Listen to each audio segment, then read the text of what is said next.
Welcome back to X-Men Origins. So let's It's continue. activated. More like X-Men Orange. I swear there's some orange tint here. Remember these early years of the PS3 saw blue and orange.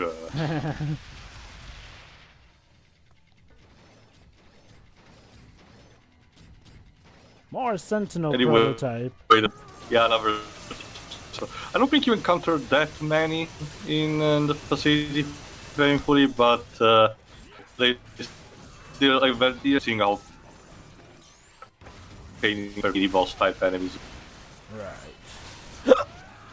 I mean, at the end of the day, I mean, as much as Wolverine is fun to play and can slice through everything, metallic adversaries tend to be a bit more tougher than just the squishy ones. Yep.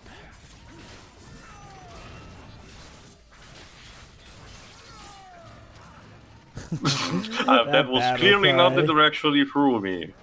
Game, come on. Excuse me.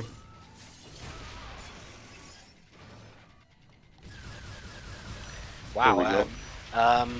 Not for nothing, but I don't think his claws work like that. Limbs, That's we work like that in the movie, so why we shouldn't do it True, here? that's a good point. Oh, Jesus. True, that's a good point. If they could deflect, those death beam lasers, even though Cyclops' lasers are supposed to be just repulsor-like, Blast. but I digress. If he could reflect death lasers, he could probably reflect rockets, too. Not just that, maybe it's another mechanic where they blatantly stole from God of War. In this case, the parrying a projectile and then reflecting it to the thrower. I guess that's one of the few times where they do have some good continuity in this franchise for once. Yeah, that's what clearly what they needed the most. Yeah, it doesn't save it. Target too far away for lunge. Basically, if you don't activate your sensors, oh Jesus, there you go. Now you can keep your two can keep company there. No, basically, if I don't activate the sensor, my senses. When I try to project the launch trajectory, if it's green, it's fine. Otherwise, it will be like white or transparent, and it will tell me that it's too distant. Huh. There you go. Oh, nice. I mean, the trajectory is still quite generous, honestly, in terms of reach. So it's so you can actually, exploit that to your advantage to leap off from a huge distance. Hmm.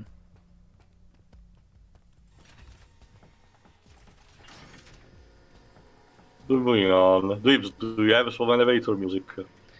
I can hum some. Too late. Oh, Tia, you don't give me a lot of time. It's the game, not me.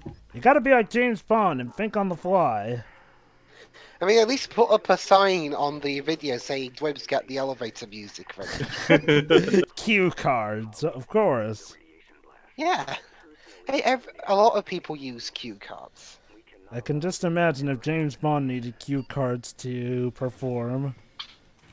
Okay, Yeah, what you need to do here is to jump from platform to platform as you see are moving in this particular trajectory in order to reach, I think, a upper level in this case. Yeah, or at least at the other side of the room. Yeah, upper levels. In order to reach another place where you need to find a particular piece of the Sentinel that you need to use.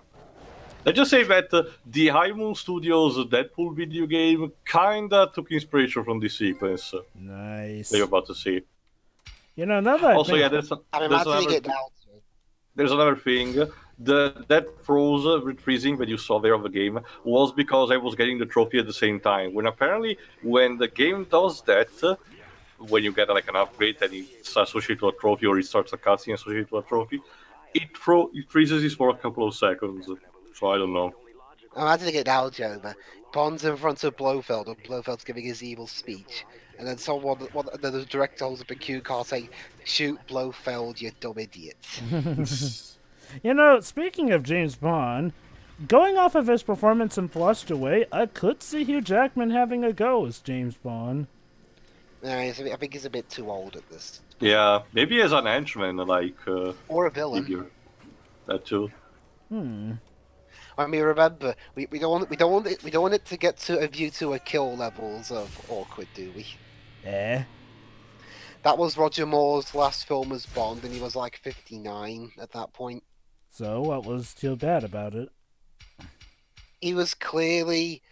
Not in shape. Yeah, it wasn't just that. He wasn't... He looked... You know, it was his appearance, really. He looked like Bond's... He looked a bit more like Bond's early granddad. And At the Roger age of Moore 59? Dang. And Roger Moore, well, not necessarily old granddad, but not that youthful either. It was to the point where yeah, there were some things that there were some basic simple studs that at that point Roger Moore couldn't do anymore. So they had to use a lot of stud doubles, and at times Hold on. they couldn't really hide them very well. I guess that's one of the problems when you... Oh.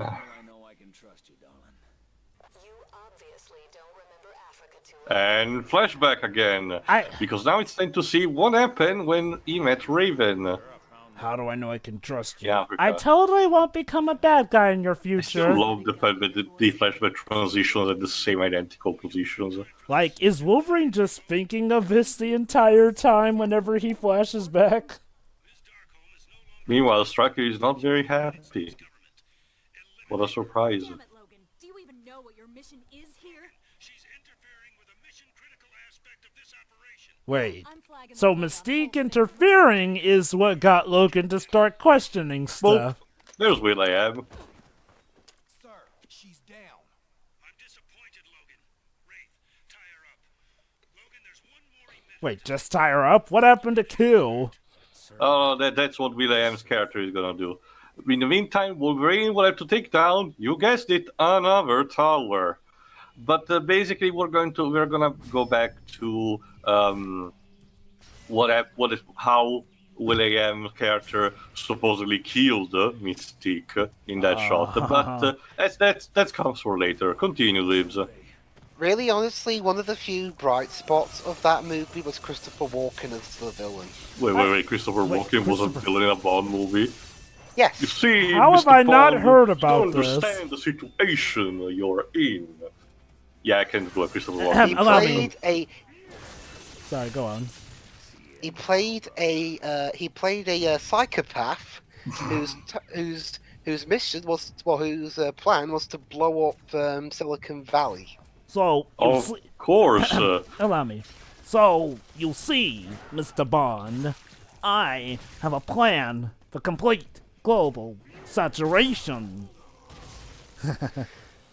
And back on the subject of Roger Moore being rather old, it was to the point where they even had to age up the henchmen. Just so that Moore could Seriously? conceivably beat them in a fight. I'm guessing James Bond is one of those continuities where he's supposed to stay young throughout. Yeah, I mean, because the very next film, Bond was recast as Timothy Dalton, and yet that film, The Living Daylights, wasn't a reboot. Okay. And yet Timothy Dalton was like in his early 40s. That is why Jova, for a long time, I always thought that the 007 movies were more like an anthology more than anything. But no. apparently a lot of them are in the same continuity. It's sort of like how as a kid I used to think that Batman Forever and Batman and Robin were in a different continuity than Batman and Batman Returns, even though we still had Michael Goff as Alfred in all those movies. So it's basically, Joba, to sum it up, any Bond film from Dr. No in 1962 up until Die Another Day in 2002, not counting two of those non-official films, are part of the same continuity. Seriously? Casino Royale onwards is a different one. Whoa, so you Yeah. mean everything up from Oh, Sean Connery to Pierce Pierce Brosnan. Brosnan. is all in the same continuity? Yeah. Wow. And they all kept fluctuating in age. Connery, then George Lazenby, then Connery again, then Roger Moore, who was a little bit older than Connery, then a younger Timothy Dalton, and then round about the same age Pierce Brosnan. Don't get me wrong, I can appreciate the effort, but something about that seems weird. I mean, I guess maybe back then people weren't as, genre savvy when it comes to obvious changes in the actors, but, I mean, okay, was there really that much a sense of continuity that they just had to make them all in the same continuity? Honestly, other than a few references here and there, no. No, but I guess aside there from villains were a with couple. arcing, aside from villains with villains organization with actual arcing, story arcs like Spectre, I don't think there I was mean, that much. hell, they couldn't use Spectre for the longest time after Diamonds Are Forever because of legal troubles, which is why in For Your Eyes Only, when during the production of that film, a rival company which had the rights to one of the Ian Fleming books announced they were making a remake of Thunderball, which would have Spectre in it and Blofeld and star Sean Connery. They made a scene for the beginning of Your Eyes Only to pretty much show that we don't need Blofeld. So they Is had that the one where Blofeld dies at the beginning in a sandpit or something? in a chimney. In a Okay. chimney? Please. They couldn't actually call him Blofeld, so he's credited as bald guy in wheelchair, pretty much. Okay, can you please tell me that it was somehow a dignified death, even though death by a chimney sounds... Probably not. The company was trying to ridiculize the rival, so I can't imagine it was kind of petty. Yeah, Why pretty not? much. What happened was Blofeld took radio control of a helicopter that was taking Bond somewhere, and was messing around and was about to crash the helicopter, but Bond found the wire that that was controlling the thing, and then Moore picked up Blofeld, and Blofeld was pitifully pounding on the airplane helicopter window, begging for his life, and even tried to offer him a delicatessen in stainless steel, Oh my god. whatever that is. And then it was like, no, put me down.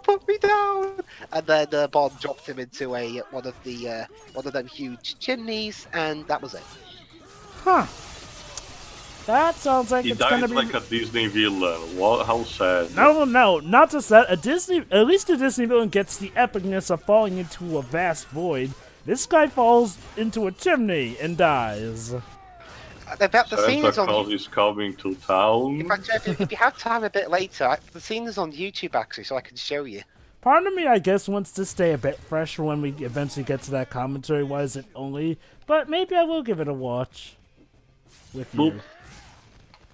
But yeah. honestly, Dweebs, now considering how you're more experienced, aren't the Bond villains usually accustomed to die in very anticlimactic, stupid ways anyway? True, No, yeah, there are quite a few that had good deaths. I mean, hell, Christopher Walken's character had a pretty memorable death, at least. Okay, I think Alec Wait, did he Trevelyan die actually by died in a cowbell? more decent way, I think. No, he didn't die by cowbell, unfortunately. But yeah, Alec fell, somehow survived, but yeah, got crushed by his tower. It was somebody secretly trying to have his character survive but couldn't. And there we go. all Power done. dissolved. And you know what this means? Logan being thrown again by the explosion. But this time he survived with superior landing, so... Oh, yeah. Yeah, honestly, I'm thinking of... And cut! Oh, sorry, go on. No, go on, Zibs. Since there's many Bond films, and there are a few that I really want to show at least one of you guys for just watching a film for lols. Maybe we could do that for a few of the films on occasion, because otherwise it'll take us forever. Oh no. Oh, jeez. snap. It's operation! Oh, wait, allow me. Oh, I'm afraid that the Sentinel will be quite operational by the time your friends arrive, young Logan. Jesus Christ. Would you tell me? Would you guys be interested in that? Maybe doing some of the Bond films just for lols on occasion, because otherwise it will take us too long to get to them for commentary. I don't know, dude. I mean, we'll get to them eventually, but I wouldn't be amiss if we have absolutely nothing else to do. The only issue is that we always have a lot of stuff to do. It kind of comes with the territory. Now you're safe from the Sentinel for now, and you need to take control of that. So it's time to actually go down the room and actually try to seize control of it. Mind you, I think I've already showed you guys some But I'll show Joe over that Blofeld scene a bit later. But I think I have showed you guys bits and pieces of stuff I really wanted to Oh yeah, you show have you. Like with some of the Bond songs, how crap GoldenEye's score was. Like Actually, I didn't know that it was like that bad. For context, GoldenEye was the first Bond film in 6 years, and it was widely assumed that the Bond series was dead because of the changing political landscape. And for the most part, GoldenEye was a roaring success in getting people invested into Bond again. Although you'd think they'd want to get a Bondian score in the movie, but no. You have the guy who mostly does music for Luc Besson movies, and instead you get you get kind of an absolute mess of a score. Let me guess. They thought that the old times were too passé, so they wanted to make things new and hipper with the creation. Put it this way, the very next movie went back to old Bond style sounds. Oh, please tell me the makers. I mean, there are a couple of score bits in that movie that I do like, but the rest is all just a complete mess that doesn't sound like Bond at all. It even got to the point where they had to rescore one of the scenes. It was that bad. Really? Yeah. Yeah. Like, I might show you a few bits of the score a bit later on when we do the Blofeld video if you have time. But anyway, let's get back to this. Basically, like I said, you need to get down and to try to seize control of the arm of the Sentinel, which he still has in it. But in the meantime, you keep hearing about Bolivar Trask and Robert Kinley, the two scientists, basically becoming more and more insane and racist against mutants. Now here's the thing. Now you're supposed to move the platform where the army is, and to match the tracks in a time limit. Otherwise, oh Jesus! Otherwise, it will not move. So you need to. Oh, thank God! For a second, I thought it was going to explode and you fail. Thankfully, no. No. The time limit is just for about when the rail shows up and anything.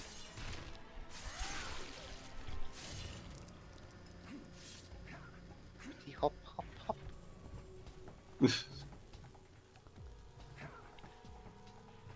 Which reminds me, I forgot if I mentioned already who did the score for this quickly, because it wasn't the same as the movie. Oh, that already shows. I can actually remember some of these tunes.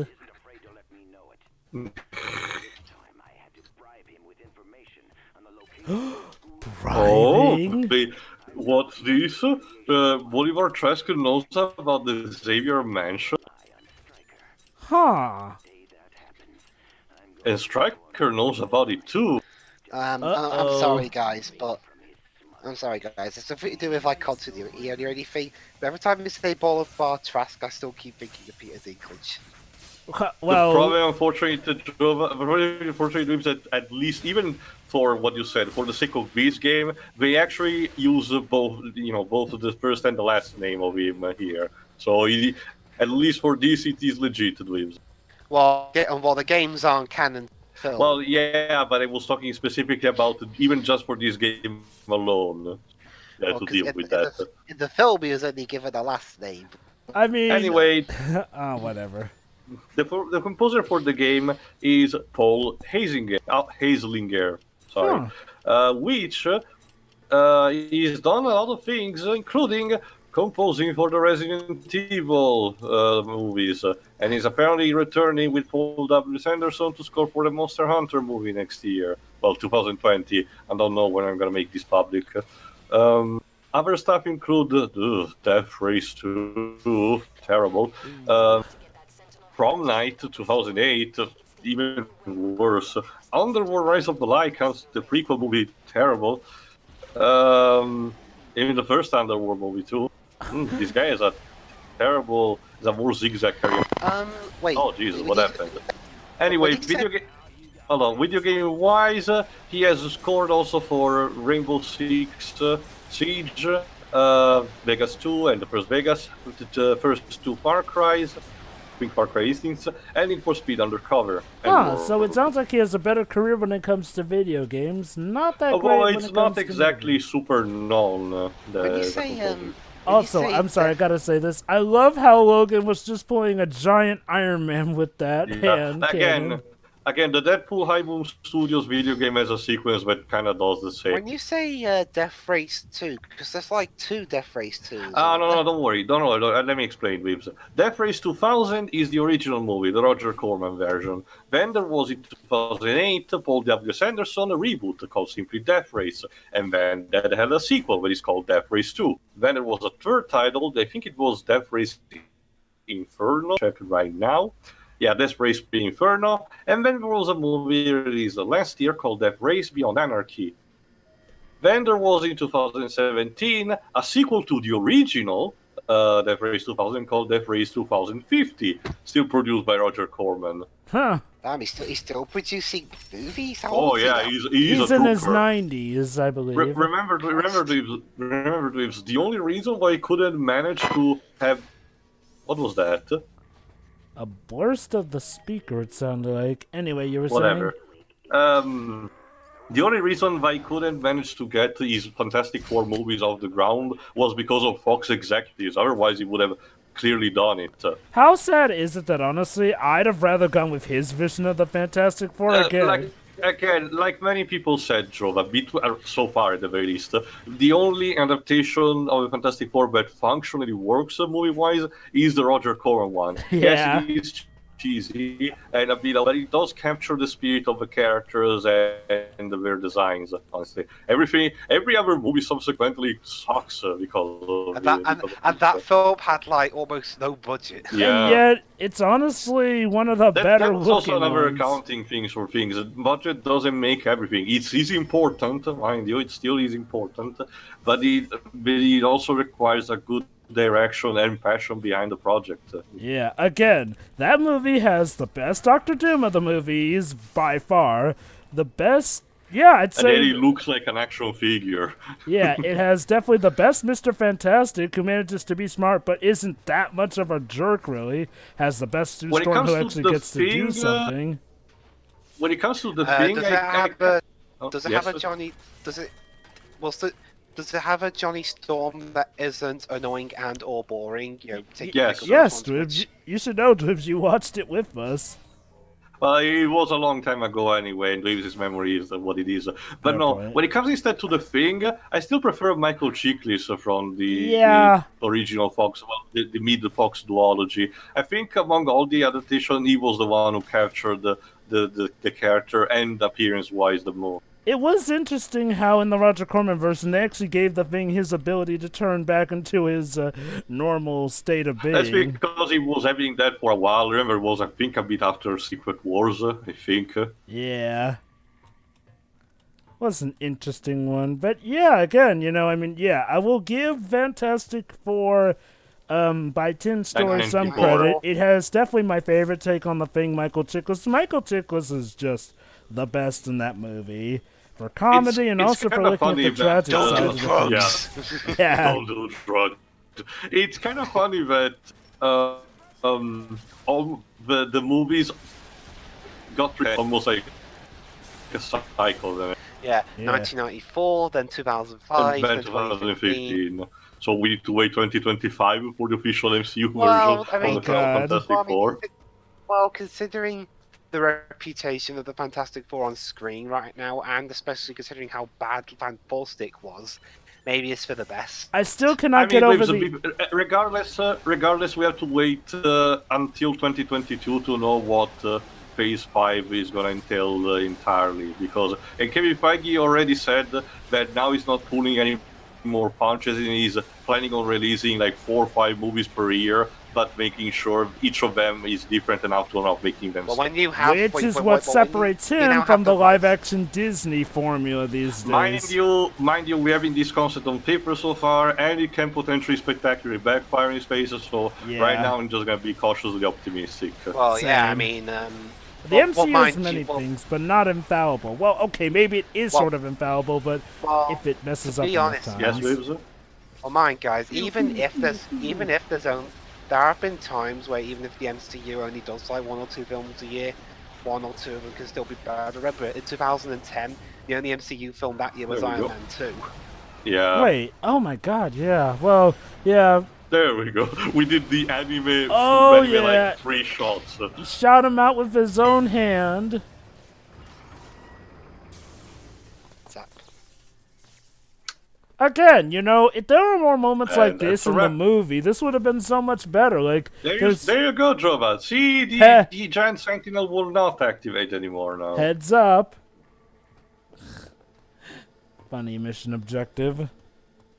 But yeah, again, you know, I mean, you know, it's like I said, if the movie had, you know, more nods to the franchise like, you know, this does, it would have been a so much better received movie, especially with how clever it is. Like I said, considering how long the stages are, I do believe that the game itself may run into the opposite direction, just a tad more, in a sense that the dungeons may, you know, be just a tad long. They work video game wise, but hypothetically speaking, if this was, you know, the story of the game was the one in the movie, a lot of things would have been shortened up. Honestly, yeah, definitely. Honestly, Jova, the Wolverine. Oh, hold on. I think we're about to get the payoff. Listen up, Jova, because it's gonna be interesting, especially for you. I'll take care of this. And yes, just like in Days of Future Past, Waves of Mystique can shapeshift even their fingerprints. I would have figured a way in. Makes sense. Oh, Ah, you were waiting for us.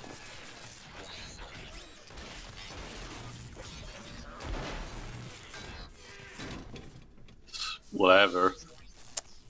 Huh. And yes, Jova, Williams' character is prisoner here, Well, well. I was talking. so we need to free him. But apparently, again, remember, they met in the African mission and they know each other. Also, another ass shot. Yeah, Wolverine, just do this. Come on. There So you go. Mystique, It's easier. Mystique, in this continuity, what encouraged you to eventually take up the nudist look? Since she's clothed here. Oh no, just listen to the dialogue in general. All right. I promised you answers, and I make good on my promises. Anyway, yeah, okay, time to go back on the flashback. So what happened after Wolverine left? And the situation we find ourselves in with Raven here. Logan, move on those coordinates.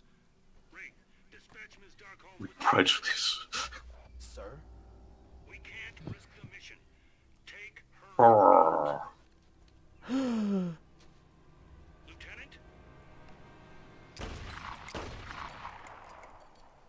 Double tap to the chest, sir. Subject is Told, sir. Are you sure that's where I am? Yes, it is. I've never had a problem Oh, killing there you are. but I draw the line at murder. There's Oh, nothing wait. sexy You draw the line at murder? Oh, don't Jova, believe me, it's even richer. I quit. Remember what superpower Wraith does have? You can vanish, Yes. yeah. He can teleport. Didn't stay around long enough to find out. Creed was Huh. the one on the team that didn't seem to mind. Hell, he Wait, so you're telling me everyone on the team was against murder except for... this place is somewhere called Sabretooth, yeah. Yeah, except Zero seems to be all okay with that, seeing as how he tried to kill us. Nope, but maybe Deuce knows. Anyway, basically, this is the point where, you know, Wraith tells Wolverine to go search for the blob instead of actually accompanying him. Oh, maybe Wraith won't die in this version. I could teleport Raven and me up top. Hold You're on. gonna have to get there on your own, Logan. Of course. Oh, actually, hold on. I think it's about not to get. to tell me where Alkali Lake is. I want to pay that mutant prison a visit. Hold on. Be careful, Miss Darkholme. Yeah. In Oh this my. game, Wraith is the father of Nightcrawler. Oh I my god. That makes a twisted amount of sense, but still, oh my god. I don't even. The glorious Yeah, meat that enriched. staring there is like me. What the fuck is going on? Oh my- Wow, okay, that's an Remember, interesting this was a thought prime about. playthrough. This hit me in the face out of nowhere. I could very well tell the moment, and you just stay there still. I mean, power-wise, it makes sense. Remember, Rape is about teleportation always, so might as well, I guess. Anyway, the woman playing also, Mystique, is she I'll Jennifer Hale? No, she's. Oh God, I think I. Give me a second. Give me a second. I will. Honestly, Um, what I was saying earlier, what I yeah, was go going to say on. earlier, honestly, Jova, the Wolverine and Logan didn't exactly have a lot of these kind of moments. These kind of moments either, and they were still good films. Well, this is supposed to be a prequel. When I say not the franchise, I'm talking about the movie franchise. You know, like all this stuff that will come to original be in trilogy. future movies and all that. Like, I mean, Anyway, there you it go. would have been less... Mystique is voiced by Anna Graves, which was the same voice actress for Dr. Carol Frost. Also, it's not for nothing, but the Wolverine is chock full of references to the whole X-Men franchise, and Logan literally has comic books from the franchise. Like, that's kind of a pretty big nod. Wasn't that comic book specifically made for the movie? Oh, No, no. It's That's... the Eden story. I think it was one of the classic, but again, I haven't read it, It's so not- I unfortunately cannot tell you more. Also, Dribs, if they just made a comic for the movie, then that probably would have been merchandise. But no, that was an actual comic from the actual comic book line. Spin a bit, and Yeah. Don't worry.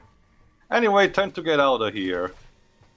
Don't worry, guys. Like I said, we managed to dispatch the Sentinel model, so we should just need to get to the chopper. Man, poor Nightcrawler will never get to know his father because Wolverine's gonna lose his memory. way or the other. Like, remember, I don't in the new timeline post diversion from Days of Future Past. I don't think he knows that Azazel was his father. Hell, I'm not even sure if Mystique tells him that he's his mother. Oh god, that must have been very awkward. So, you're telling me that Mystique, in addition to having a fling with Hank, a fling with Magneto, also which had a actually child would make with sense. Azazel. The fact that Nightcrawler is not really, that flabbergasted about Mystique's funeral in Dark Phoenix.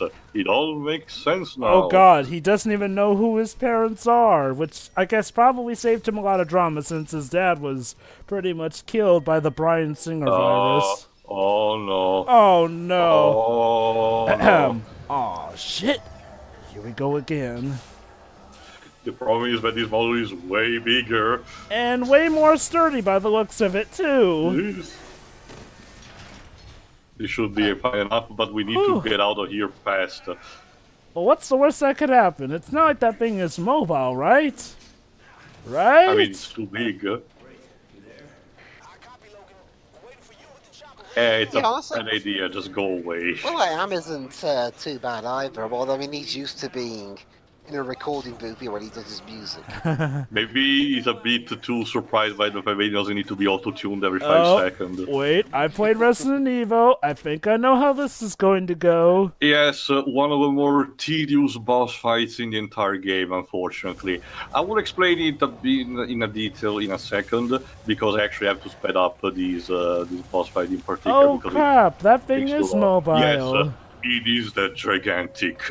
So I know what you're thinking. Oh, you need to do like Shadow of the Colossus. Unfortunately, no. You see, this Sentinel has this leg not functioning properly, so you need to make him step onto the electric panels and then start slashing it. Oh, it snap. takes a long time.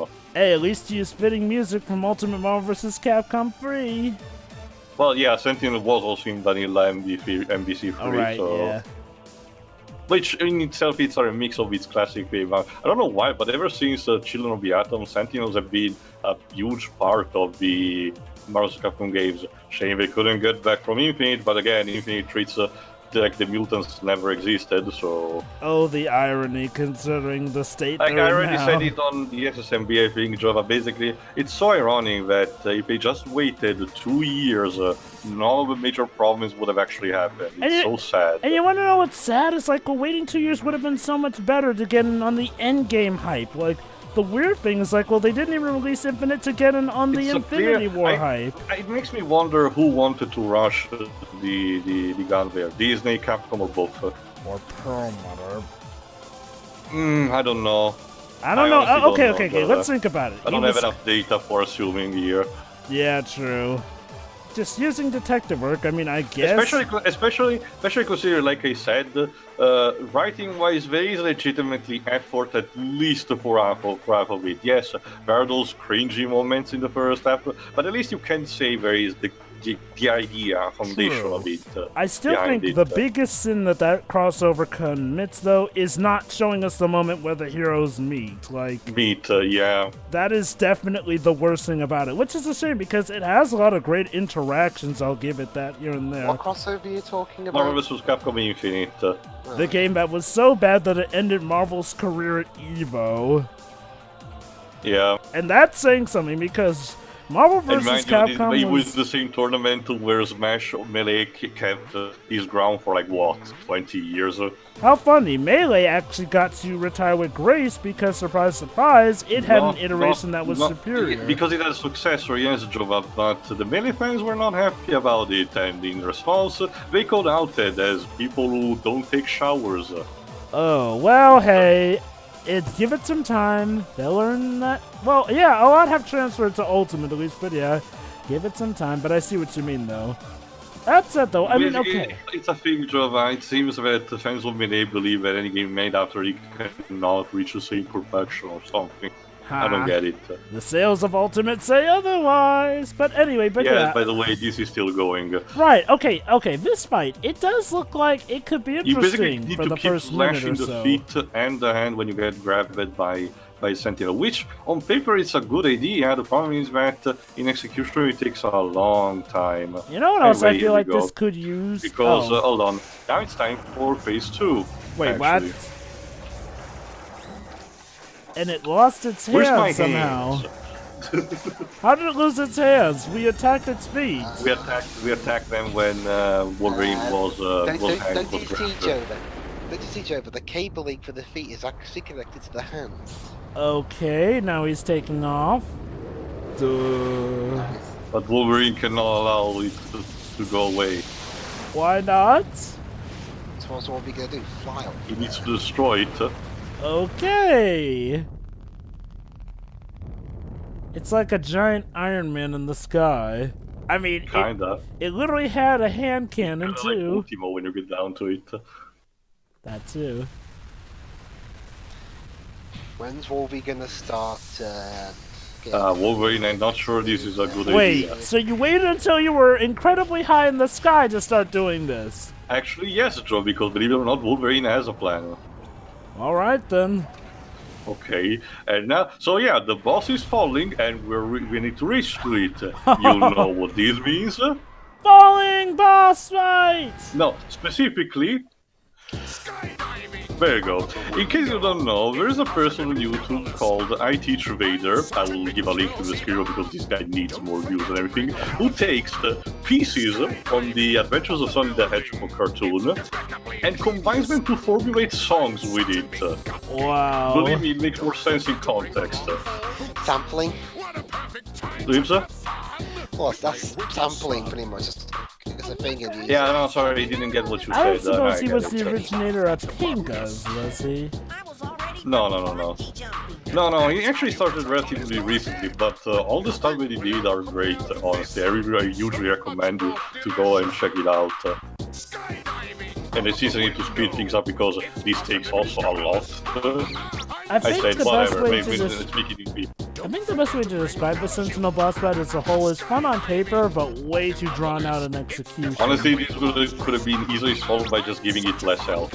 Not only that, You know, but do it like Kingdom Hearts does in Kingdom Hearts 2's boss fight against the ground chick. Like, have us fight not only its lower half, but also its top half. Like, that's the thing. For the first stage, you're just attacking the legs. Like, why not have segments where you have to attack its face, or its arms, and its legs as a whole? What do you think, Libs? Maybe I'm dreaming. Well, I ideally, kind of zoned out a bit. Could you repeat the question? Oh snap. basically, if you actually were to play this game, why do you think this boss fight wouldn't work? You mean how I'd like it to work? You mean? What you would have done to fix it? Make could go a bit faster. How Yeah, so? kind of like what I thought. Like hold on. Basically, give it less health to the boss or less resistance. Ha! Fallen Sentinel. Yeah. Boop. Good thing we did this in the middle of the Colorado desert. But we're not done yet. Oh my god. Okay. Despite the fact that they ripped his core and destroyed his limbs, it's still not done. So, you know what needs to do? Meteor smash! Oh my god. And yes, we did again the anime-esque free shots.